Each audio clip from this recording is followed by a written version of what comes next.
Labas, šiame įraše parodysiu, kaip Selmo gali padidinti tavo pardavimus socialiniuose tinkluose.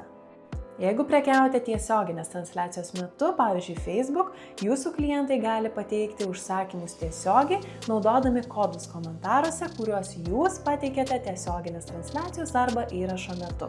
Kaip čia?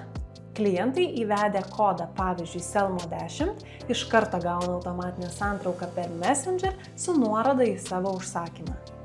Jie taip pat gali tęsti užsakymą ir iš karto jį apmokėti, pasirinkus patogų mokėjimo būdą, o jūs galite viską matyti Selmo valdymo skydelėje, užsakymų sąrašą, apmokėjimo būsenas, galite generuoti siuntimo etiketes bei sąskaitas faktūras. Jei klientas paprašo pridėti papildomą prekę, galite nueiti į pokalbį su juo ir redaguoti jo krepšelį.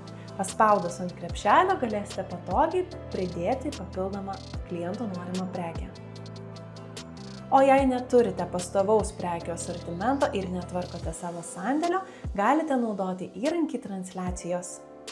Spustelę ant kliento komentaro galite lengvai pridėti prekę į jo krepšelį, o pasibaigus transliacijai galite vienu paspaudimu išsiųsti visas santraukas klientams.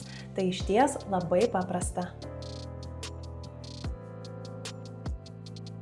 Mūsų sistema taip pat siūlo daugybę papildomų funkcijų, tokių kaip pranešimų siuntimas, automatizuotas pardavimas iš įrašų, internetinės parduotuvės kūrimas ar pardavimas programėlėje. Išbandyk Selmo nemokamai.